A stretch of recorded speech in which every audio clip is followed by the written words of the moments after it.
Welcome back, everyone.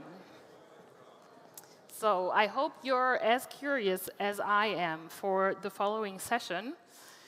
Ben already said it's a pause for your ALM brain. So please welcome first the sponsor of the session on stage, Marco Guballa from Cross ALM.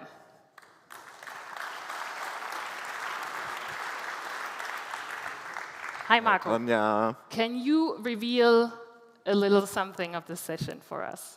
Yes, I'm going to introduce Elnas. She will talk about safety and possible solutions, how to plan cities in a better way in the future. And I'm going to talk about, as an introduction, about some personal experiences I had around that topics. Stage is yours. Nice. So let's start. Hello and welcome to our session. First of all, I would everybody have to close their eyes, please. Everybody close their eyes. Feel comfortable, close your eyes, and imagine the following situation. It's night, it's foggy, you are on the way to a subway station. People are luring at the entrance. You feel uncomfortable. Your heartbeat rises. You start sweating and your knees feel weak. You enter the subway and you sit down. How do you feel? Situation 2. Keep your eyes closed. You are at a concert of your favorite band. You are in the first row with your friends. You have a cold drink in your hand. You toast with your friends, and you hear the first sounds of your favorite song. You dance. You are energized. You are happy. You even feel the goosebumps on your underarm. How does that feel? So, you can open up your eyes. Now we are ready.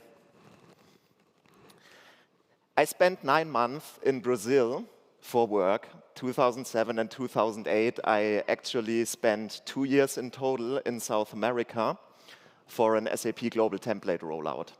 So 9 months of these 2 years I spent in Brazil, in Rio de Janeiro, one of the nicest cities of the world, when you ask me. The first night I came there, I decided to go to the city. There's an area in Rio de Janeiro that's called Lapa. And I went to a bloco. So imagine the people playing the drums, dancing on the streets. It was really nice. I got to know new people. And the next day I entered the office. And proud as I was telling the whole team, yeah, I was out yesterday night in Lapa celebrating. It was a lot of fun. And they really asked me whether I'm crazy to go there alone. But I had no problems at all. When you take a look at Rio de Janeiro, there are a lot of beaches there, and the area is really huge. So you see where the point mark is, one beach that's called Barra da Tijuca. And where I was working at, it was more around that area between Copacabana and Ipanema. And it's a carway drive of about 45 minutes to go there from one beach to the other. So it's really, really huge. Yeah, it's not working that well, so all right. So what I did there, I worked for a big pharmaceutical company. We were in this SAP rollout, so every day I had to travel to the office and back. Yeah. And you see on that sign here how long it takes by car. Yeah? So it's about a 20 minutes car drive without traffic. Yeah? With traffic, we drove mostly like 30, 45 minutes. And on the picture below, you see the same route if you would take the subway or buses. Yeah? So the drive is around 2 hours, which is, to be honest, not a comfortable time to have your travel to work and back.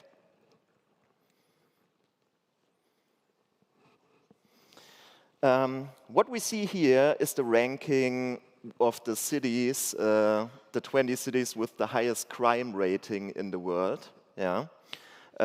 Rio de Janeiro is on place 7 in that ranking. And you have to imagine it's a huge city. It's around 6.2 million people living in Rio de Janeiro. Around 1.5 million of that people are living in favelas, so in the slums. And yeah, that's interesting. When I did my research and took a look through that list, yeah, I recognize that I have been actually in 11 of these cities that are in the top 20. So I don't know, maybe I have a tension for dangerous cities, I'm not sure. But yeah, that's what I can tell you. So, of this 1.5 million that live in favelas in Rio de Janeiro, there is one favela that's called Cidade de Deus, the City of God. Yeah, it got famous by a movie that you see below there. It's also called City of God, so it's a little older. I think it's from 2008. So the ones of you that would be interested how that really looks like, take a look at that movie. Maybe some of you even have seen it already.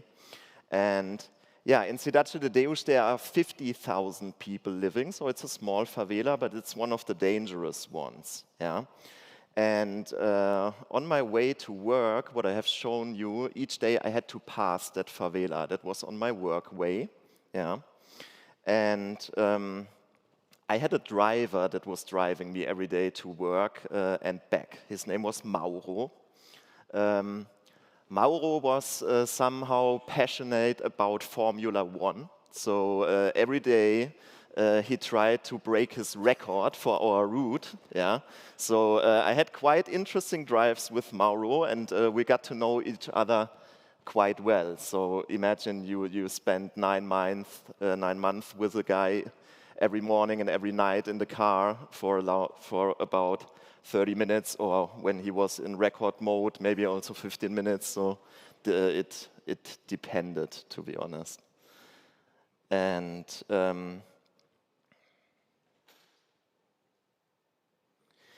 so imagine what I also wanted to talk about is sharing one personal story, because in the preparation together with Elnaz, who will soon come, then I will stop talking and we can get to the interesting topics.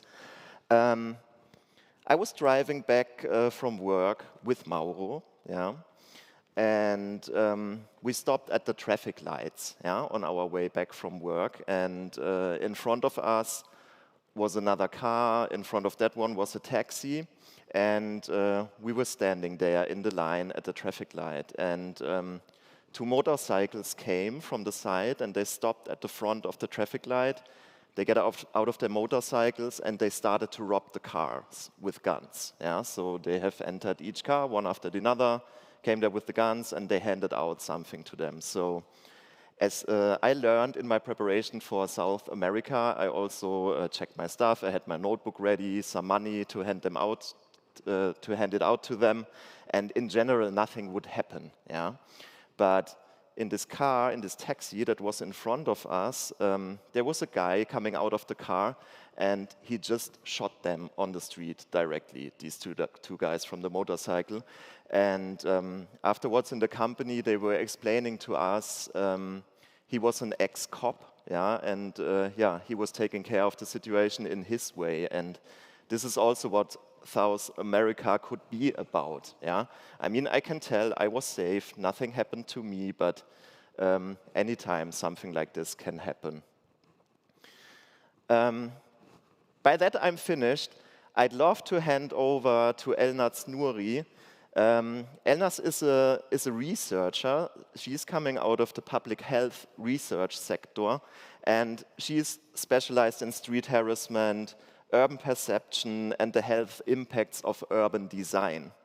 Her work integrates environmental, perceptual, and behavioral factors, and she's taking care with her company of city planning and safety with data-driven solutions. So I think we are all interested what she talks about, because it's not connected to SAP, but a really interesting topic.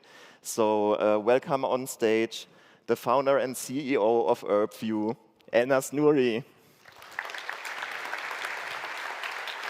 Oh, thank you so much. You're welcome.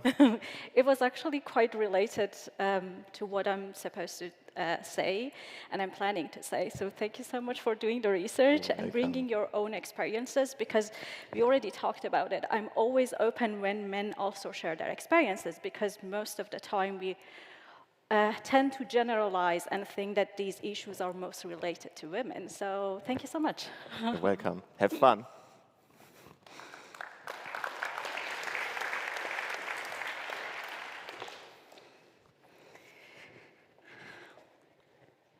I'm trying to find the clicker.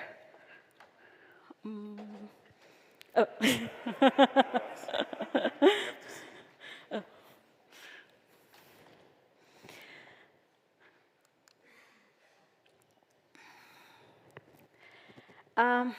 It was a little bit after 9 o'clock at night.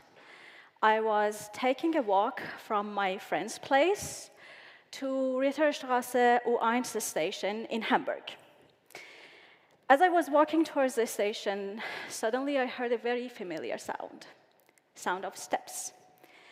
I was walking, he was walking. I was going fast, he was going fast. Yep, somebody was following me.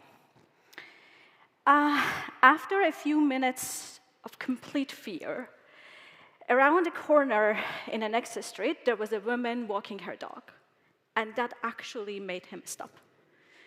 I was lucky in that night. A few weeks later, a woman named Sarah Everard in London didn't have my luck. She was actually born in the same year as me, and we were born in the same months. It was the same situation, walking from her friend's place to her own place. She disappeared, and a few days later, they found her body.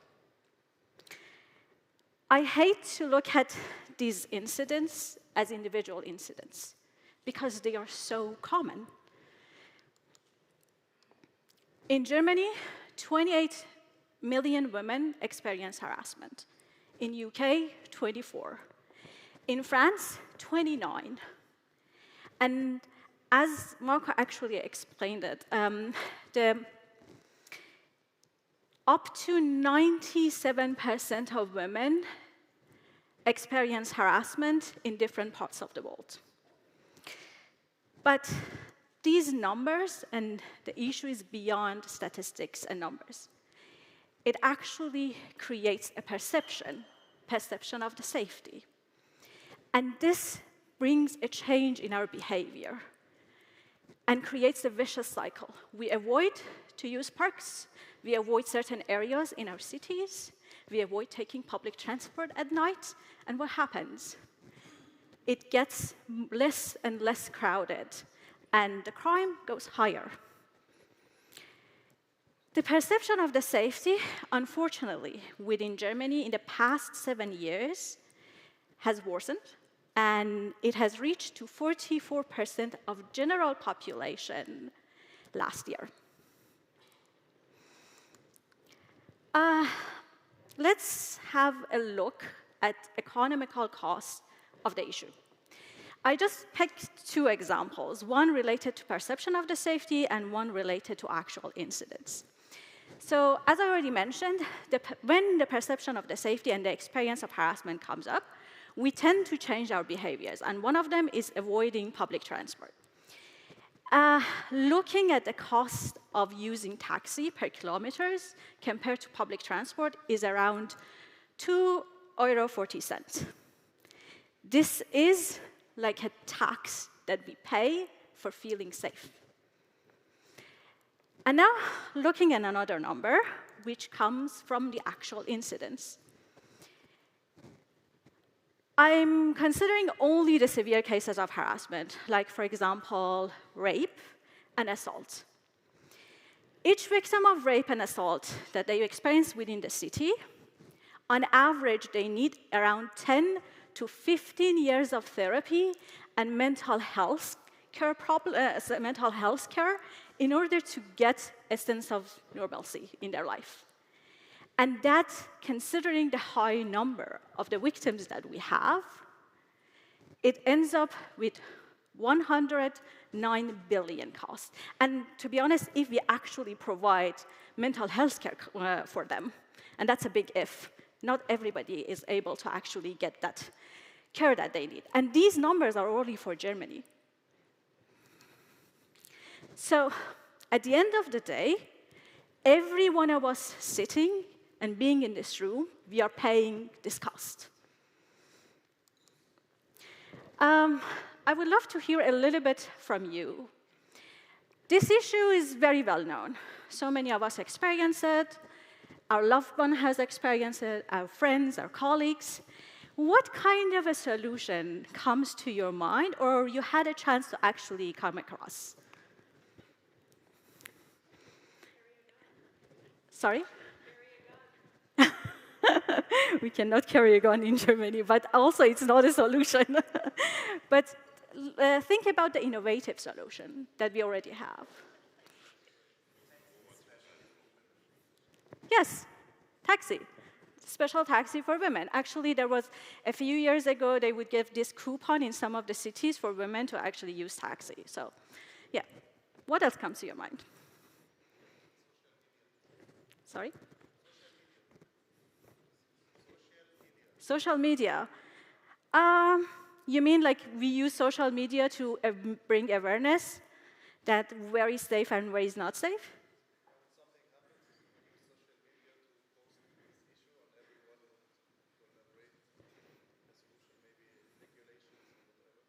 Okay. Yeah. I will give you some ideas. Okay, the social media, the taxi, and there are two other types of solution that is out there. One of them is alarming apps, and the other one is navigating apps. For the navigating apps is exactly, they act like a taxi. They basically prevent by not using a specific area within the town. So they show where is the safe and where is not safe, so please don't use that area, or something like that. And also in terms of the taxi, it's exactly the same. So please use the taxi and don't go for public transport or don't walk so you have a chance to be safe. That's prevention. And in terms of the social media is after the math in order to increase awareness.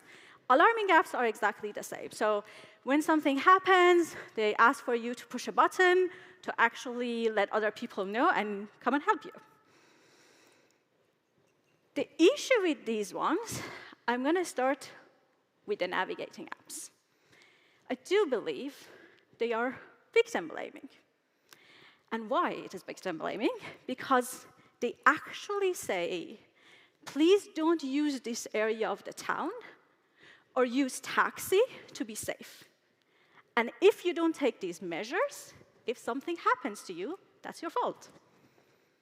So in their core, they're kind of victim blaming, as well as limiting access to urban areas.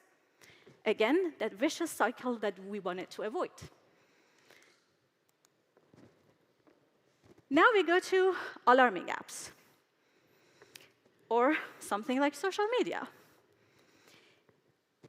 I start with alarming apps. When something happens, victims go and experience a freezing mode.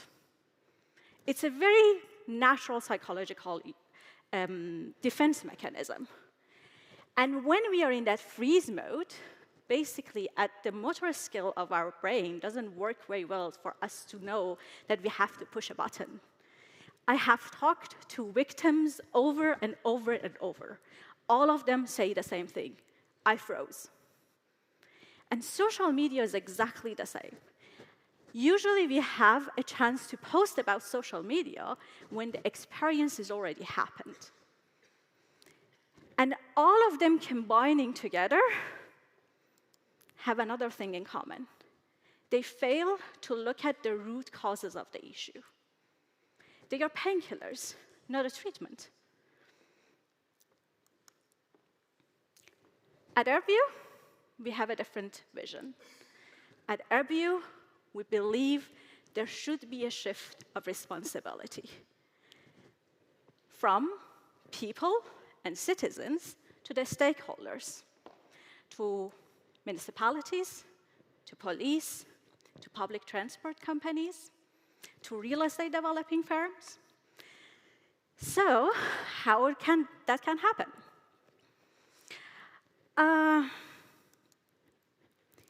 This is what we're doing. At AirView, we are developing an AI technology that can incorporate prevention process and prevention factors during the urban design process. How we build this technology? We basically started gathering two types of data, or like considering two ways of data. One was focusing on crime and harassment. For crime and harassment, what I want to say is that majority of the cases are not reported to the police. So that's why we had the issue that we have to diversify our sources of information as much as possible to get information as much as possible. So basically, we gathered information from social organization, police, research institutions, and news. The other part was coming about perception of the safety.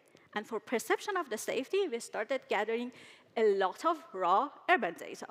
The placement of the lamp, the placement of the trees, what is the density, what is the height of the building, placement of the benches, what is the geometry of the sidewalk. All of these are raw numbers, and themselves, they don't have any meaning.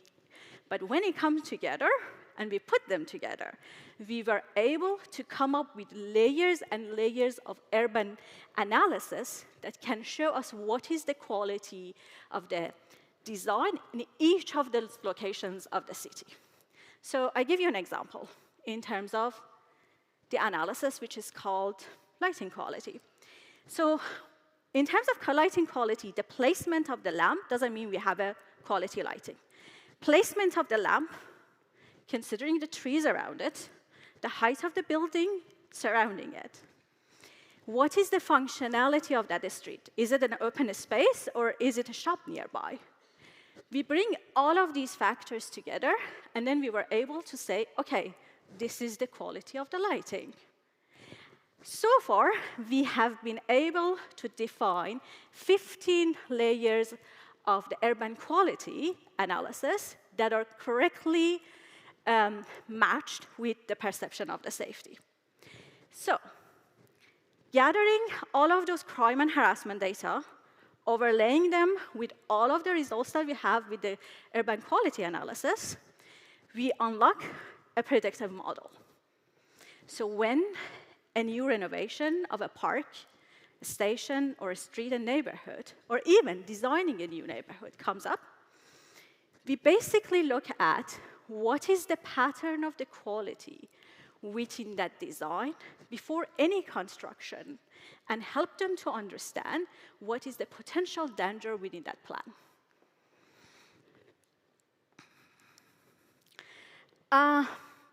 I brought one of the use cases that we basically usually offer to public transport companies. So in the first step, we choose around 200 to 400 radius surrounding stations. And we run different layers of the urban quality, as well as we look at the crime and harassment pattern. And then we identify the zones that we have problems within there. In the second step, we come up with design interventions. Benches, trees, lightings, the functionality that we can add by actually adding a Späti or something like that. So we look at when we come up with different design scenarios that can improve that neighborhood or that specific danger zones.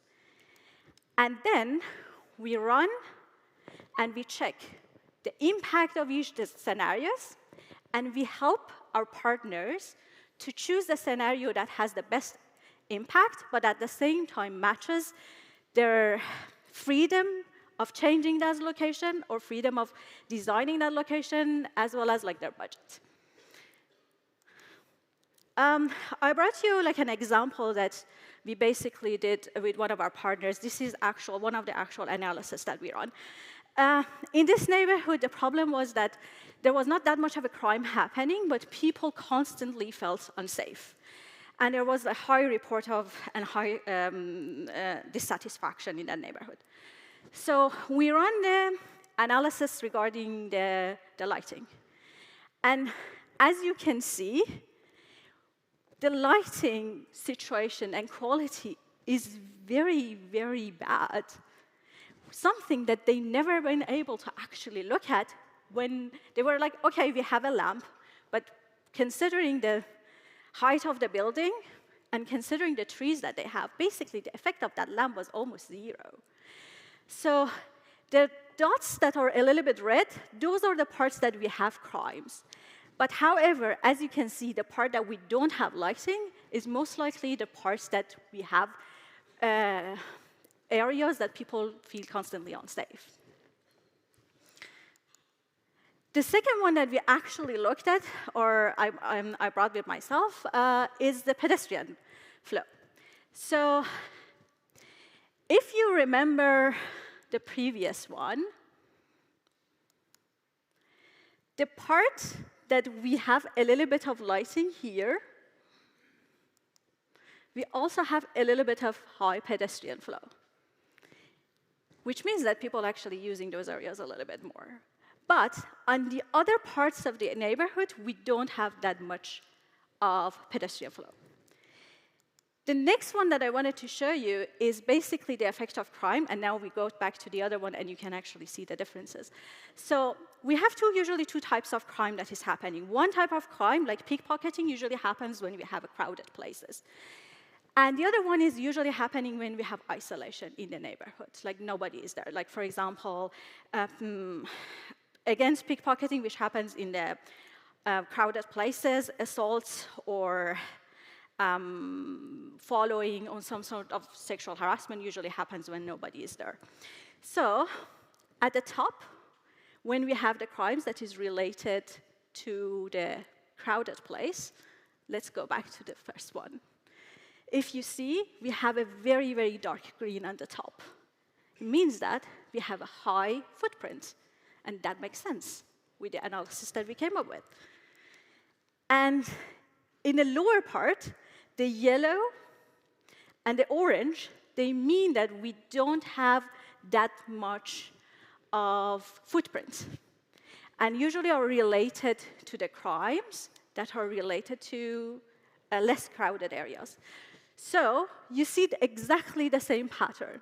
The yellow part and the orange part, we have less footprint. In addition to these 3 layers of analysis, we unloaded almost another 12 ones and helped the police to understand where actually people feel unsafe. And they were able to come up with the scenarios. At the moment, we are currently testing different scenarios and coming up with, okay, which one actually can be useful and can be implemented in this area.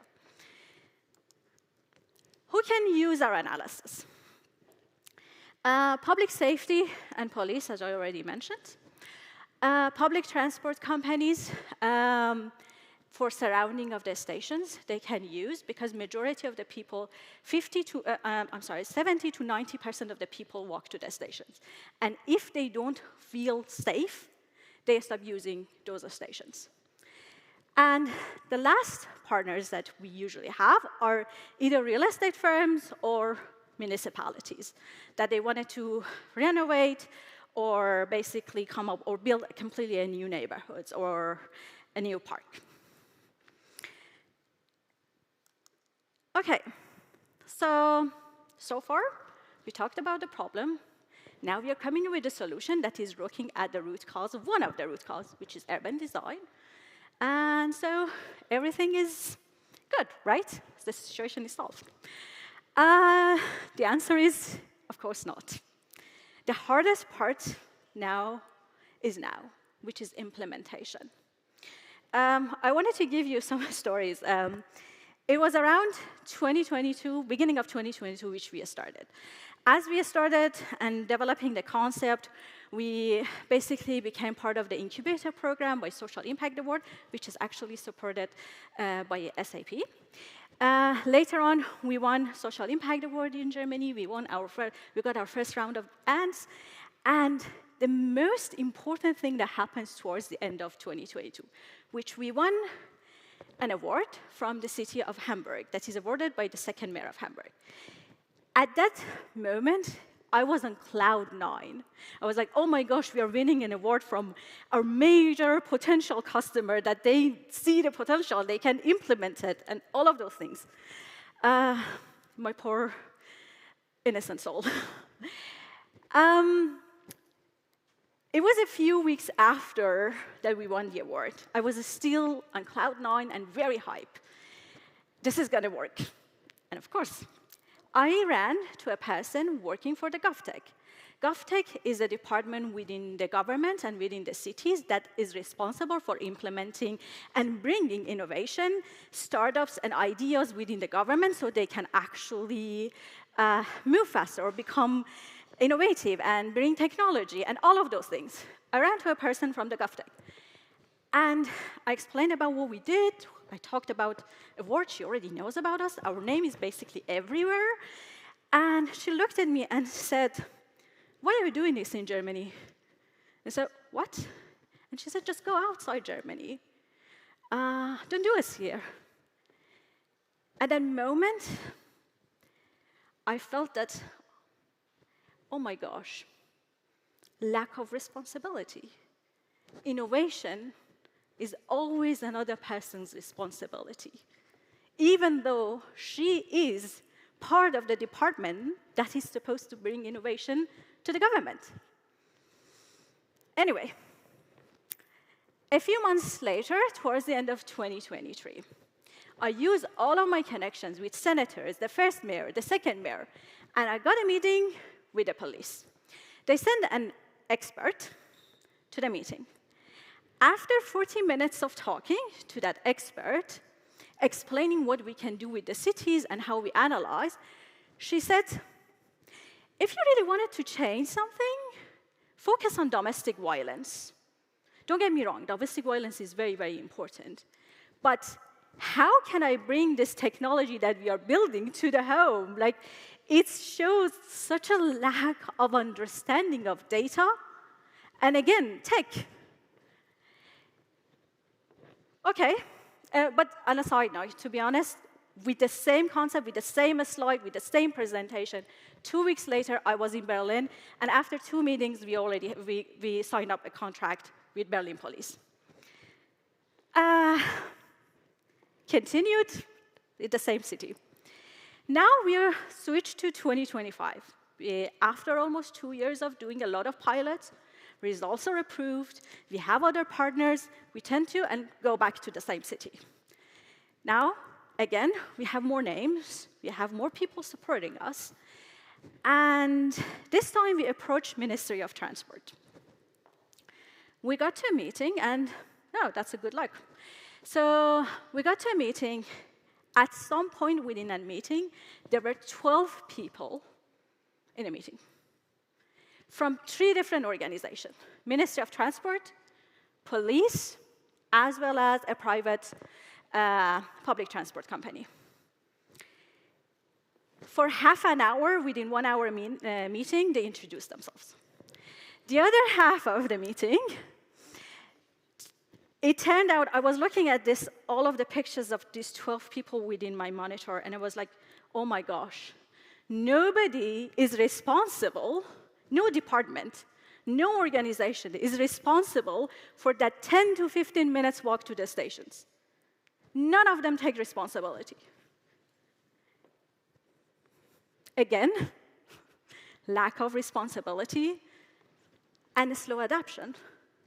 And nobody actually, another side note actually, the person who came as an expert in the first LKA meeting, she was there again as an expert with the same data questions and with the same data literacy. So even after 2 years, she is still not educated about data and about technology.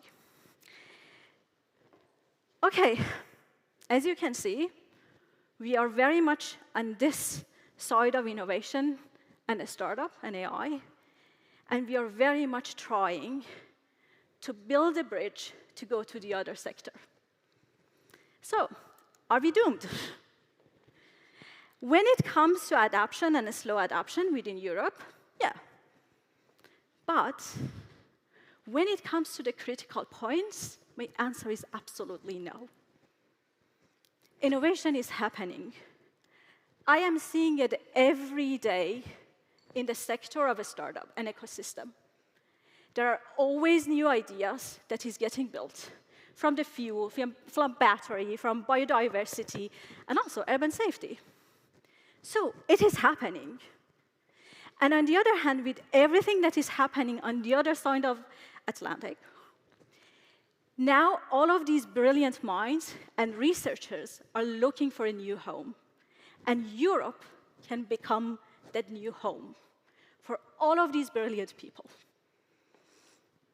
But it's not all about startups, and it's not on our shoulders of the researchers and the brilliant minds. Building that gap of implementation is on every one of us sitting in this room. So, how can we change that culture? How can each of us take that responsibility of changing that culture? The first thing that comes to my mind is that educating ourselves, looking at the innovation, and not simple innovation. I do believe Europe can become a center of technology and innovation with having an ethical core in it, because we have that belief. We can create a new wave of innovation that always has society in mind. So, the first thing, educating ourselves, getting to know what is coming up, what are those new technology. And in SAP, you have like a very interesting chance. As I already mentioned, Social Impact Award every year has happening, and SAP is one of the main sponsors. And when we started in 2022, our mentor was from SAP. We are coming completely from the research background. We had no idea about business. We had no idea about how to actually think about partners and different ways. And he was the one that taught us that. We learned a lot from him. So each one of you can actually learn about all of these innovations that come every year by looking at what is happening, at least with Social Impact Award. The second thing that has come to my mind is that please keep politicians accountable. Every time that you vote, every time politicians talk about innovation, believe me, I heard it in the previous ministry and also the new one. Innovation, innovation, innovation. But every time we have to ask, okay, you need my vote, you need my support. How many new companies you assigned last year? How many new mechanisms are you choosing or using this year compared to the last? Tell us about your new cooperation. How many of them are young companies with young ideas? So, at the end of my presentation and my speech, I would love to take you back to the urban safety, to those experiences. I would love to remind you that the clock is ticking. Every minute, 35 women in Germany are getting harassed. Every minute, 8 women are followed. And every minute, 1 woman is assaulted within our streets.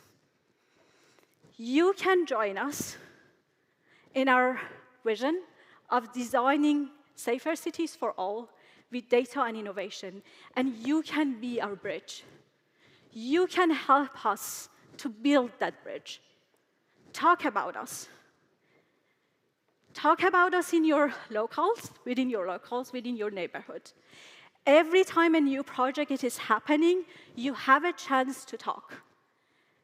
Ask about the safety surrounding of stations in your neighborhood. Demand it from every new project that is happening. And at the end, the first step of supporting me, if you are willing to, scan this code and please vote for me as a woman in tech. Thank you so much.